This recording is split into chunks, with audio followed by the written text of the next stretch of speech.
It is about 3:30 in the afternoon here on Wednesday, October 23rd, 2024. It's about 90 degrees right now.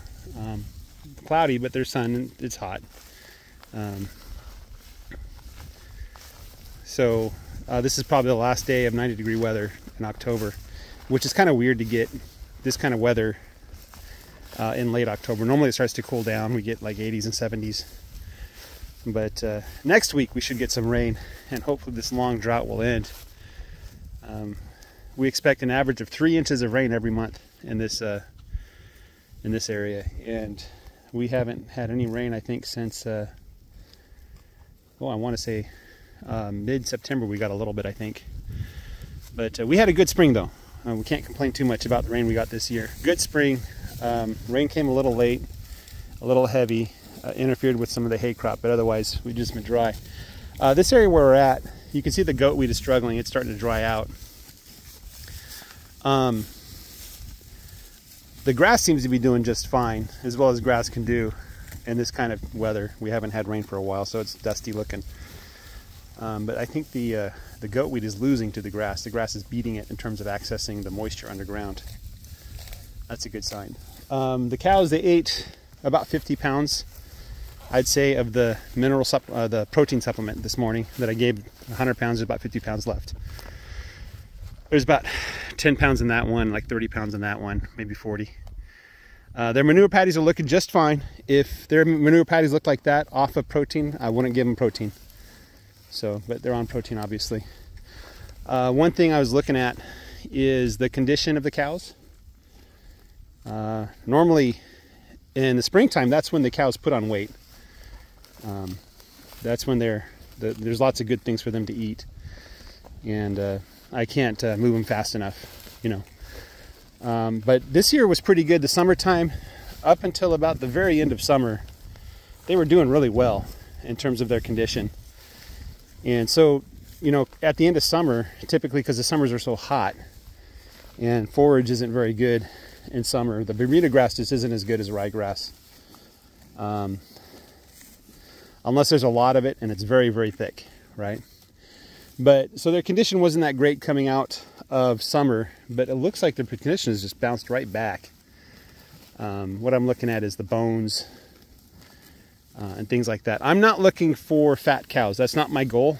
If the cows are too fat, it affects their reproduction, right? I just want calves. If skinny cows give me calves, that's a good cow.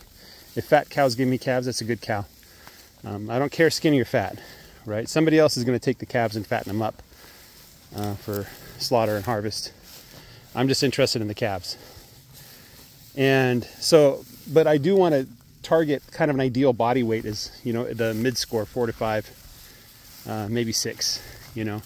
So 4 is when you start to see the rib bones. So this cow here is probably a 5, maybe a 4, right? And at that point, when you start to see the rib bones, that's when they start to get skinny. When people say that your cows are skinny, if they see the rib bones. And then it goes downhill from there. The hip bones will start to point out. They'll develop a ridge on the back. And then, I'm sorry, manure just fascinates me. The amount of food that these guys eat and the amount they poop is just incredible. It really is. You see the ridge on their back start to develop. You can start to see the bones of the spine. That's when they're really skinny. But my cows are pretty dang decent. I think they're doing really good condition-wise. Especially given the time of year. So normally when you go into winter, their condition is not great. And on hay and supplement, you can pretty much keep their condition. But them keeping their condition on just raw grass throughout the summer is kind of unheard of. This is number 10, I believe, here. She's a fatty. There's all kinds of signs that she has just a lot of fat on her. She's half Brahmin. She's my only half Brahmin.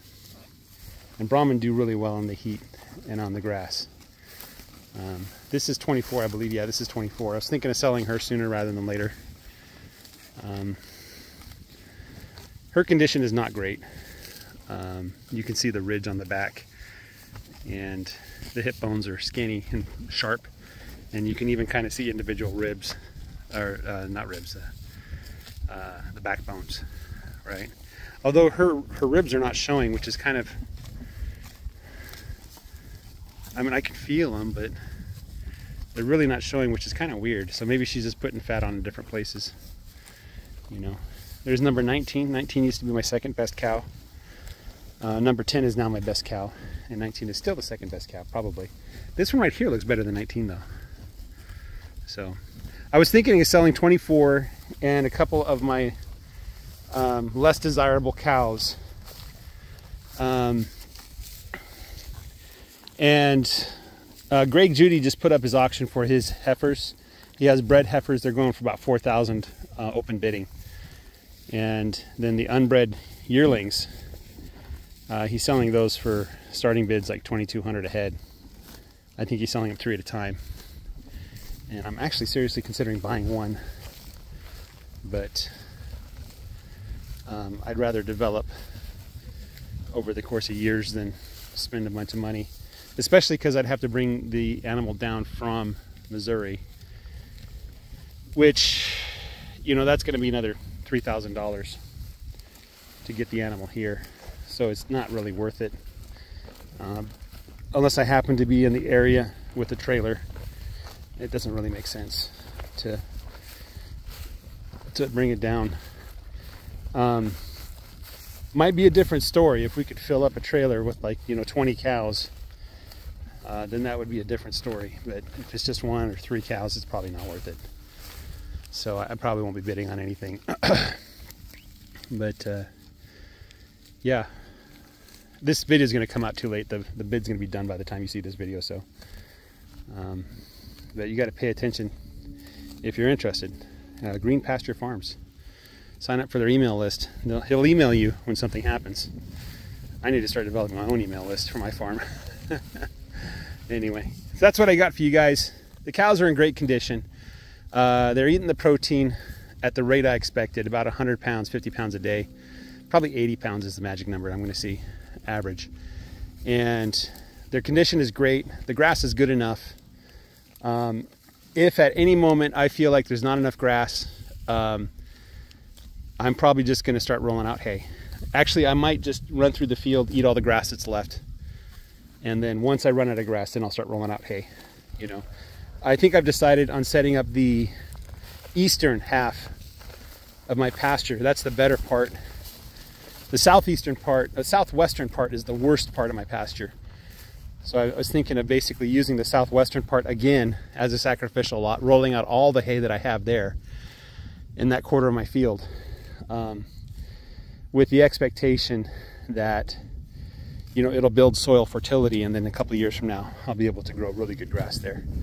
So I might just do the southeastern part of the pasture again, leave the northern and the southwestern part I'm going to put my cattle, and leave the southeastern part as a kind of a stockpile. That's kind of my thoughts right now, is leave the northern half, the southeastern part, and the back 20 as a stockpile, and then just roll out the hay in the southwestern part. And because the southwestern part's the worst part of my pasture, I'm thinking that'll be probably the best investment, right? At the very least, they're not going to cause any more damage, right, than they already have. So, guys, have a great day. Take care and bye-bye.